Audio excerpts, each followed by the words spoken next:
औरंगाबाद के रहने वाले 30 साल के बिंदा पासवान कल रात को शौचालय में जाते हैं और शौचालय में जाते ही उनको एक सांप डस लेता है।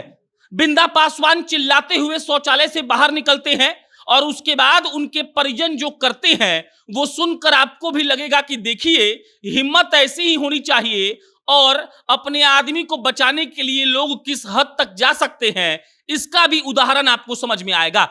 बिंदा पासवान को सांप ने काट लिया और परिजनों ने बिंदा पासवान को औरंगाबाद के सदर अस्पताल तो ले ही गए और उसके साथ साथ उस सांप को भी अस्पताल लेकर जाया गया। बिंदा पासवान के साथ साथ एक बर्तन में उस सांप को लेकर परिजन अस्पताल में जाते हैं और अस्पताल में जिंदा सांप को देखने के लिए भीड़ लग जाती है। डॉक्टर साहब आते हैं तो वो भी 1 मिनट के लिए डर जाते हैं।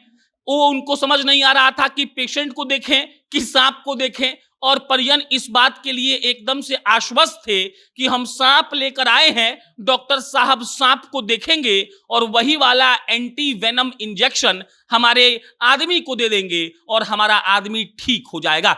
हमने कई बार ऐसा देखा है कि जब भी किसी को कोई सांप गांव में काटता है तो लोग 2 काम करते हैं, या तो किसी बाबा के पास जाकर झाड़ फूंक करवाते हैं या फिर अस्पताल जाते हैं। और अस्पताल जाने वाले मैक्सिमम केस में यह होता है कि परिजन उस सांप को भी पकड़ कर ले जाते हैं जो सांप काटा होता है। लोगों को लगता है कि सांप को ले जाएंगे तो डॉक्टर साहब को दवाई देने में आसानी होगी, और कहीं ना कहीं थोड़ी बहुत सच्चाई इस बात में है भी। डॉक्टर साहब के इलाज के बाद बिंदा पासवान तो ठीक हैं, लेकिन सांप वाली कहानी सोशल मीडिया पर खूब वायरल हो रही है और इसी के बारे में हम बातचीत करेंगे। लेकिन उससे पहले नमस्कार स्वीकार करिए, मेरा नाम प्रशांत राय है। ये वीडियो कान्हा सेल्स के द्वारा प्रायोजित है। कान्हा सेल्स बिहार का एक ऐसा फर्नीचर का ब्रांड है जो बहुत ही कम पैसों में अच्छा फर्नीचर देता है। अगर आप इनसे 50,000 का पैकेज लेते हैं तो आपको पलंग सोफा ड्रेसिंग के साथ साथ आपको 12 फर्नीचर और मिलता है। अगर आप इनसे 78,000 का पैकेज लेते हैं तो पलंग सोफा ड्रेसिंग के साथ साथ फ्रिज, कूलर और वॉशिंग मशीन मिलता है। इनकी सबसे अच्छी बात यह है कि बिहार, यूपी और झारखंड के 100 किलोमीटर के रेडियस में ये लोग फ्री में डिलीवरी करते हैं, और ये लोग ऐसा इसीलिए कर पाते हैं क्योंकि इनके पास अपना मैन्युफैक्चरिंग प्लांट है जिसके जरिए कम दाम में भी ये लोग अच्छा प्रोडक्ट देते हैं। अब लौटते हैं औरंगाबाद के सांप काटने वाले कहानी पर। सोमवार की बात है, यानी कि कल रात में औरंगाबाद का एक 30 साल का युवक जिसका नाम बिंदा पासवान है, वो शौचालय में जाता है। शौचालय में पहले से ही सांप बैठा हुआ था और जैसे ही शौचालय में बिंदा पासवान घुसा, सांप ने उसको डस लिया। सांप के डसने के बाद बिंदा पासवान को मालूम पड़ चुका था कि उसको सांप ने डस लिया है। वो चिल्लाकर बाहर निकला और वो चिल्लाया तो घर वाले भी समझ गए कि कुछ गड़बड़ हुआ है। घर वाले आते हैं, बिंदा पासवान कहता है कि मुझे सांप ने काट लिया है।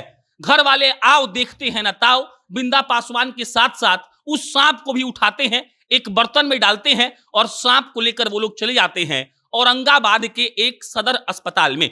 सदर अस्पताल में जाते हैं तो लोग सांप देखकर भीड़ लगा देते हैं। उनको भी लगता है कि देखिए, परिजन का हिम्मत का तो दाद देना पड़ेगा। घर वाले अस्पताल में पेशेंट को तो लाए हैं, साथ में उस सांप को भी लाए हैं जिस सांप ने उनको काट लिया है। डॉक्टर साहब आते हैं। डॉक्टर साहब बिंदा पासवान का इलाज करते हैं और इलाज करने के बाद फिलहाल बिंदा पासवान खतरे से बाहर हैं, स्थिति एकदम ठीक है और सांप वाला बात अब खूब वायरल हो रहा है। लोग बाग कह रहे हैं सांप को ले जाने से फायदा ये होता है कि डॉक्टर को इस बात की चिंता नहीं रहती है कि कौन से सांप ने काटा है। डॉक्टर साहब ने सांप को देखते ही कहा ये तो करैत सांप है, और उसके बाद उस हिसाब से दवाई बिंदा पासवान को दी गई और बिंदा पासवान खतरे से बाहर है, उनकी जान भी बच गई। तमाम ऐसे लोग होते हैं जो उस सांप को पकड़कर अस्पताल लेकर जाते हैं ताकि इलाज करने वाले डॉक्टर साहब को दिक्कत नहीं हो सांप पहचानने में। अलग अलग सांपों का अलग अलग इंजेक्शन होता है, दवाई होता है, और अगर ये मालूम पड़ जाता है कि कौन से सांप ने काटा है तब दवाई करने में, इलाज करने में बहुत आसानी होती है। बिंदा पासवान की जान उनके परिजनों ने हिम्मत दिखाकर बचाई। एक तो झाड़ फूंक करवाने के बजाय अस्पताल ले गए, दूसरा उस सांप को ही पकड़ लिया जिस सांप ने काटा था, और अब बिंदा पासवान बच गए हैं। बाकी इस पर आपकी क्या प्रतिक्रिया है, कमेंट बॉक्स में बताइएगा। मेरा नाम प्रशांत है। बहुत बहुत धन्यवाद।